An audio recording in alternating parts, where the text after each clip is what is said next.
2023년 11월 19일 11월의 셋째 주일이고요. 오늘 특별히 추수감사주일로 예배하게 됩니다. 오늘은 갈라디아서 4장 말씀을 나눌 차례인데요. 4장 1절로 31절 말씀을 본문으로 삼아서 해산하는 수고가 있어야 합니다. 해산하는 수고가 있어야 합니다. 이런 제목으로 하나님의 말씀을 선포하기 원합니다. 어느 부모든지 자녀를 포기하는 법은 없습니다. 자녀가 큰 병이 들어서 어려움을 겪게 되면 전 재산을 팔아서라도 그 병을 고치려고 애를 쓰게 되죠. 또 자녀가 사회적으로 지탄받는 큰 죄를 저질러서 세상 사람들이 돌을 던질 때에도 부모는 대신 그 돌을 맞는 심정으로 자녀를 껴안게 됩니다. 그렇게 하는 이유는 다들 잘 아실 겁니다. 사랑하기 때문이죠. 육신의 부모가 이러한데 우리를 창조하신 하나님은 말해서 못하겠습니까? 우리 하나님은 절대로 자신의 백성들을 포기하는 법이 없으세요. 하나님은 하나님의 나라의 역사를 사람과 함께 이루어 가십니다. 그리고 하나님이 사용하신 그 믿음의 사람들의 면면을 살펴보게 되면 정말 보잘것없는 사람들이 대부분이었고 또한 죄도 많이 지었던 사람들이었음을 알게 됩니다. 그런데 하나님은 특별한 열심으로 그들을 고치시고 기다리셨고 혼내기도 하시며 하나님의 동역자로 세워가셨습니다. 아브라함이 그랬고 모세도 그랬고요. 다윗도 그랬고 수많은 믿음의 위인들이 그렇게 다 하나님의 동역자들이 되어갔습니다. 하나님의 아들 예수 그리스도도 하나님 아버지와 같은 방법으로 사람들을 길러내셨는데 예를 들어서 베드로를 한번 생각해 보기를 원합니다. 베드로가 얼마나 결점이 많은 사람이었습니까? 성질도 굉장히 급했고요. 예수님께서 순환이고를 하실 때 그 길을 막아섰다가 사탄아 내 뒤로 물러가라고 그렇게 책망까지 들었던 사람이 베드로였습니다. 또한 베드로는 십자가 고난을 피해 도망도 갔던 인물이었고 심지어 3번이나 예수님을 부인했던 그런 전력도 있는 사람이었습니다. 그런데 우리 주님은 그를 포기하지 않으셨어요. 좌절하고 낙향에서 물고기 잡고 있던 그 베드로를 친히 찾아가십니다. 그리고 주님은 베드로를 다시 품어주시고 교회의 일꾼이 되게 하셨는데 회복된 베드로가 성령을 받은 후에 예루살렘 교회의 지도자가 되죠. 하나님도 예수님도 특별한 열심으로 당신의 백성들을 포기하지 않고 붙잡아 주셨습니다. 오늘 본문에도 보면 바울이요 하나님과 그리스도를 본받아서 갈라디아 교인들을 포기하지 않겠다고 말하는 모습을 보게 돼요. 갈라디아 지역 교회에는 순박한 교인들이 많았습니다. 바울이 전한 복음을 스펀지처럼 받아들였던 그런 대부분의 사람들이었는데 우리 6절 말씀부터 이렇게 봅니다. 본문 6절입니다. 시작. 너희가 아들임으로 하나님이 그 아들의 영을 우리 마음 가운데 보내사 아빠 아버지라 부르게 하셨느니라. 여러분 하나님이라고 부를 수 있는 사람들은 있지만 하나님을 아버지라고 그것도 친근한 아빠라고 부를 수 있는 사람은요 아무나 할 수 있는 일이 아니에요. 이것은 성령께서 임재하셔야만 할 수 있는 일입니다. 갈라디아 성도들은요 바울이 전한 복음을 듣고 믿음이 생겼습니다. 그 믿음 위에 성령께서 역사하셨고요. 그 결과로 인해 갈라디아 교회 성도들은 하나님을 아빠로 아버지로 부르게 되었습니다. 그들이 믿음의 반석 위에 굳게 설 수 있었던 모습이 있었기 때문에 이런 모습으로 하나님을 부를 수 있게 되었던 것이죠.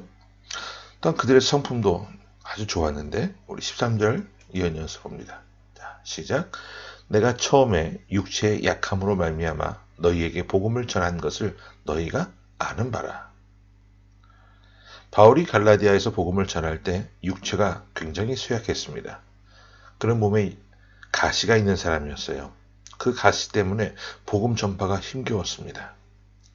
바울은 자신에게 있는 가시가 떠나기를 3번 부르짖게 되는데 여기서 말하는 숫자는 숫자적으로 3번을 했다라는 의미가 아니라 하늘에 닿을 만큼 간절하게 기도했다라고 하는 그런 뜻입니다. 성경에서 숫자 3이 의미하는 바는 잘 아실 거예요. 완전수를 의미하는데 성부, 성자, 성령 하나님도 삼위일체 하나님도 숫자상으로 3일이죠. 어쨌든 간에 갈라디아 지역에서 목회할 때에 육체의 연약함으로 인해서 복음 전파에 공경을 겪었습니다. 그런데 어느 누구도 갈라디아 교회 사람들은 바울의 육체의 약함을 탓하는 사람이 한 명도 없었어요. 다들 천사처럼 바울을 용납하고 따뜻한 손길로 품어주었습니다. 우리에게 말씀을 전해주셔야 되는데 일어서시라고, 몸 추스리시라고,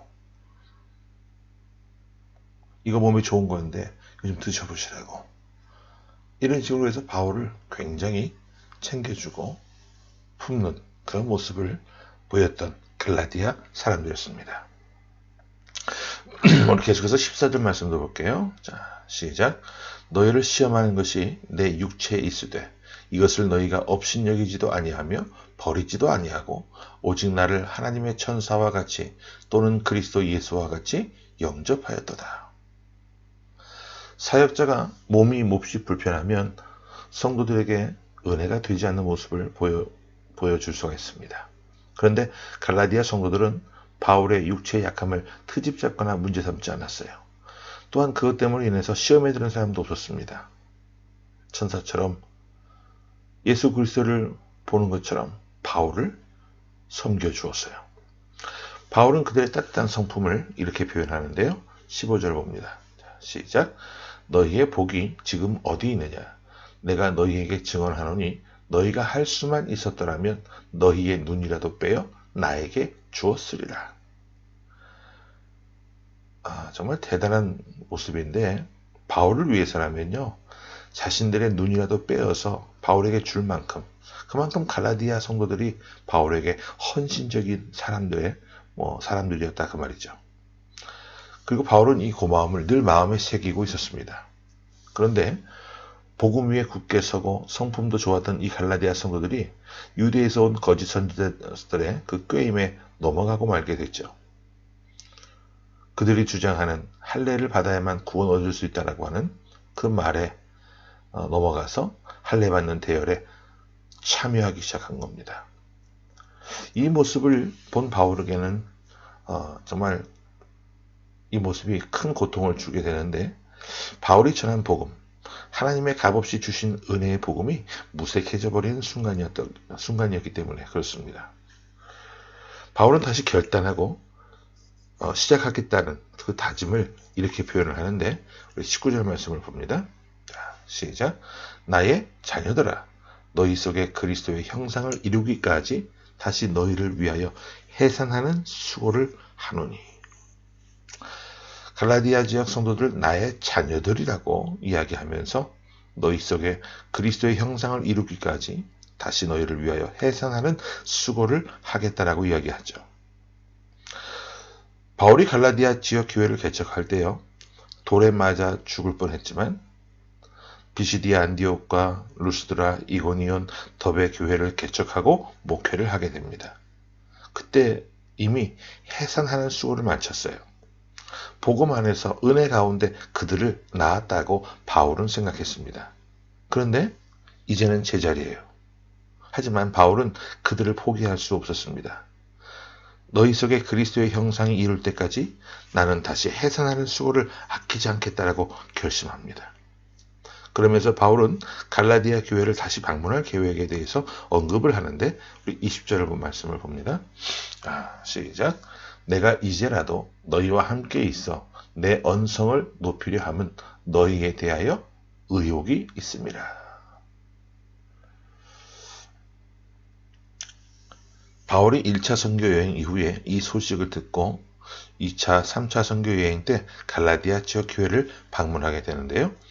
언성을 높이는 논쟁을 통해서라도 그들 속에 그리스도의 형상을 다시 이룰 때까지 해산하는 수고를 아끼지 않겠다고 결단하고 그대로 실행에 옮기게 됩니다. 왜 바울이 그렇게 했을까요? 하나님께서 열심을 내어서 사람을 키우셨기 때문에 그래요. 예수 그리스도께서도 특별한 열심으로 우리를 길러가고 계십니다. 오늘 우리가 이 말씀을 통해서 결단해야 될 것이 한 가지 있는데, 그것은 뭐냐 하면 우리도 역시 사람을 포기해서는 안 된다는 사실이에요. 내 자식이라고 한다면 쉽게 포기할 수 있겠습니까? 내 몸으로 낳은 자식이라면 여러분들 가운데 쉽게 포기할 수 있는 사람이 있어요?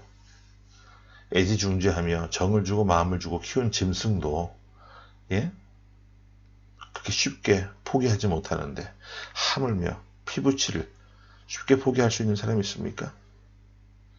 여러분, 사람의 영혼도 마찬가지입니다. 몇 번 찔러보고 전도해보다가 안 먹히는 것 같다, 그러면 포기해요? 이건 하나님의 마음이 아니에요. 만약 하나님께서 나를 일찍 포기하셨더라면 우리 가운데 지금 이 자리에 앉아있을 사람은 아무도 없습니다. 하나님의 열심히 나를 여기까지 인도했음을 믿고 우리도 그 은혜에 빚지고 사는 인생이라면 우리도 바울처럼 결단해야 될 줄로 믿습니다. 오늘 이 말씀을 들으면서 순간적으로 여러분들 마음 가운데, 머릿속에 떠오르는 사람들이 있을 겁니다. 그 사람들의 이름을 부르면서 기도하시기 바랍니다. 그리스도의 형상, 하나님의 형상이 이루어지기까지 그들의 삶 가운데 그리스도의 형상이 새로워질 때까지 열심을 다해서 해산하는 수고를 아끼지 않겠다고 하는 그런 결단을 오늘 이 추수감사절 아침에 할 수 있는 저와 여러분이 될 수 있기를 바랍니다. 한 해를 정리해 보면서 수천 가지, 수만 가지의 감사의 제목을 우리에게 안겨주셨습니다. 힘겨웠던 코로나 시기, 3년이 넘는 온갖 통제와 압박 가운데서 버텨냈고 견뎌낼 수 있었던 그 은혜를 주신 하나님, 그 이전에 교회가 폐쇄되고 힘겨웠던 그 시절에도 함께 하시고 길을 열어주셨던 그 하나님, 그 하나님께서 오늘 이 추수감사절 아침에 우리의 마음을 다시 한번 새롭게 하시고 다잡게 하시고 하나님 앞에 드릴 수 있는 것들을, 특별히 수많은 것들을 우리가 하나님 앞에 드릴 수 있겠지만 오늘 이 아침은 사람의 영혼을 생각하며 하나님 우리에게 마음을 주시는 그 영혼들을 위해서 부르짖고, 여러분들 그 영혼을 하나님께로 인도하기 위해 무던히 애를 쓰고 해산하는 수고를 하겠노라 다시 한번 다짐하고 결단하는 이 귀한 아침이 되셔서 하나님의 크신 은혜로 그 영혼을 하나님 앞에 인도하기에 성공할 수 있는 저와 여러분의 모습이 될 수 있기를 간절히 주의 이름으로 축원합니다. 아멘. 함께 기도하겠습니다.